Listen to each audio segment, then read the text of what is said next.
Porsche. Das Publikum in Trenton, New Jersey war begeistert und wir gemeinsam freuen uns jetzt auf die anstehenden Weltmeisterschaften, die vom 24. En mars 1991, Isabelle et Paul Duchesnay montent sur le podium pour être couronnés champions du monde de danse sur glace. Pour les jeunes frères et sœurs franco-canadiens, le chemin fut long jusqu'à la gloire.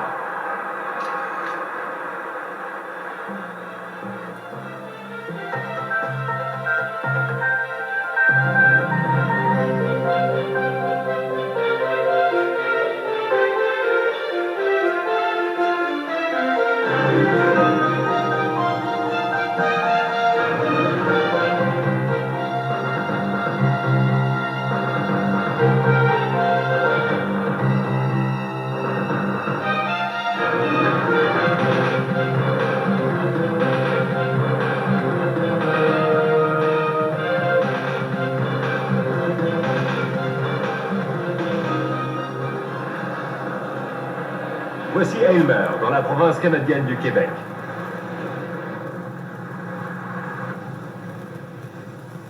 Ici, on est très fiers d'Isabelle et Paul Duchesnay, les citoyens les plus célèbres de la ville. Je ne savais pas qu'il était aussi bon que ça. Je l'ai appris quand j'ai commencé à voir la télévision. Il était réellement bon. Je savais qu'il patinait, puis il pratiquait, puis ça ne menait pas une vie normale. Ce n'était pas des enfants qui avaient une vie normale. C'était toujours engagé, toujours engagé, toujours engagé. Pour les Duchesnay, le patinage est une seconde nature. Il y a 15 ans, j'ai joué au hockey, puis ils avaient joué à la poupée. Il y a 10 ans? Oui, il y a 10 ans, on s'amusait au patinage. Il y a 10 ans, c'était un rêve. Un passe-temps. On faisait ça parce que c'était là, et puis quand on n'en voulait plus, on mettait les patins de coutin et faire autre chose.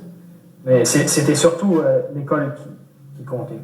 Et puis, c'est surtout ça qui compte. Nos parents nous ont dit, il faut... Bon, mon père me disait toujours, gagne ta vie avec ta tête, pas avec tes jambes. Comment ça va, Paul? Ah, ouais, c'est toujours aussi... Paul Duchesnay nous emmène sur les lieux de son enfance. Hey, mais toi, t'as de la bien? Ah, non, ouais, disons, ouais. À ce moment-là, quand je lui ai enseigné, je le trouvais un peu dans la lune. Oui. Je pense qu'il se levait tôt le matin parce qu'il avait commencé son entraînement comme patineur. C'est ça. Il avait 13 ans à l'époque. Hein. Il fallait que je le ramène souvent sur le plancher des vaches. C'est ça. Surtout, quand je revenais à l'école, j'étais déjà en perte de vitesse, là. Alors, je luttais contre le sommeil. On est fiers de dire, c'est un de nos anciens élèves, regarde comment il est allé loin.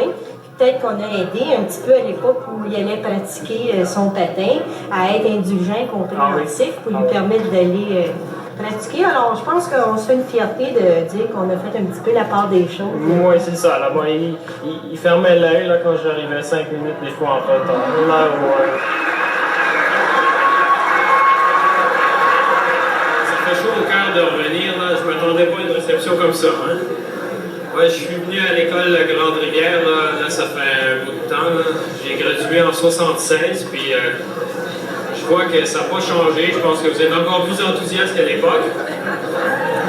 Mais je vous remercie beaucoup, là, vous êtes numéro 1, puis continuez de bien étudier.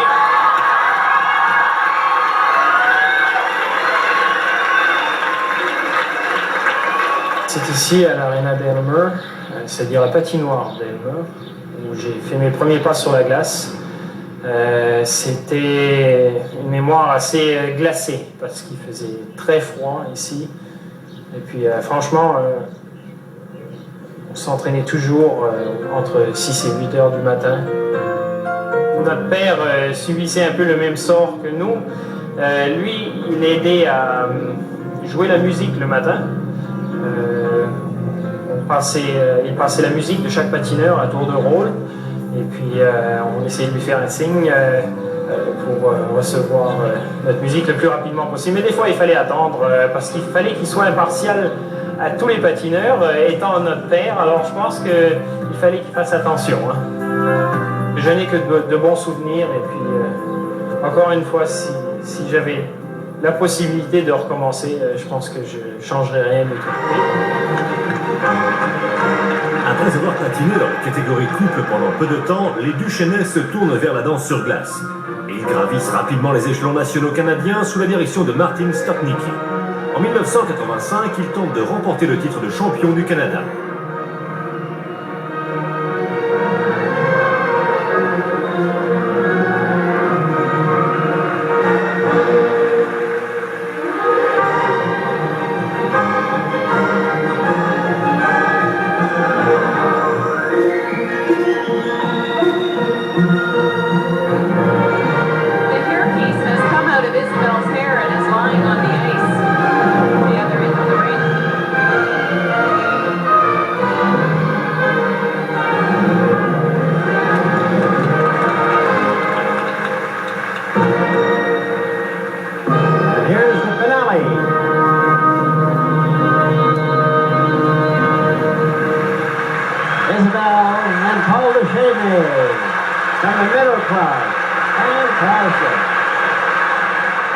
Ils sont battus de justesse et finissent à la 3e place sur décision de 3 juges sur 4.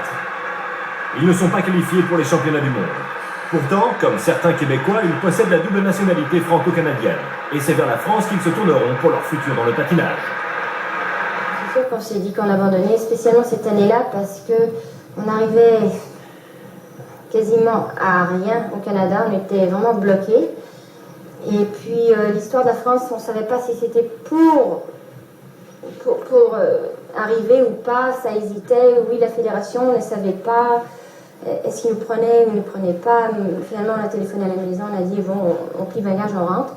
2 jours plus tard, maman elle était là et puis elle dit on part en vacances 3 semaines, on réfléchit, on va voir la fédération et après ça, on verra. Alors pendant des mois, on a réfléchi quelle était la décision à prendre. Puis une journée, je rentre de l'université et puis ma soeur et ma mère, les contrats étaient déjà signés et puis c'était de les mettre dans la boîte aux lettres. Alors là, ils m'ont dit bon, ben, on les a mis dedans. Alors là, je me suis dit ouais. Merci, parce que je pense que j'aurais pas eu le courage de les mettre dedans. Le plus dur, c'était de les mettre dans la boîte aux lettres et puis de savoir que c'était vraiment coupé avec le Canada. Mais il reste des héros au Canada, comme nous l'explique Tracy Wilson, ancienne championne de danse sur glace. Même si Isabelle et Paul sont partis pour la France, les Canadiens estiment que c'est au Canada qu'ils se sont entraînés et qu'ils ont grandi. C'est pour cela qu'ils les considèrent comme étant Canadiens. Mais est-ce qu'ils ne considèrent pas qu'ils ont été trahis? Je ne crois pas.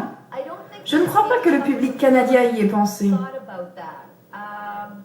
Je crois qu'ils les considèrent comme étant Canadiens et qu'ils continueront à les soutenir comme tels.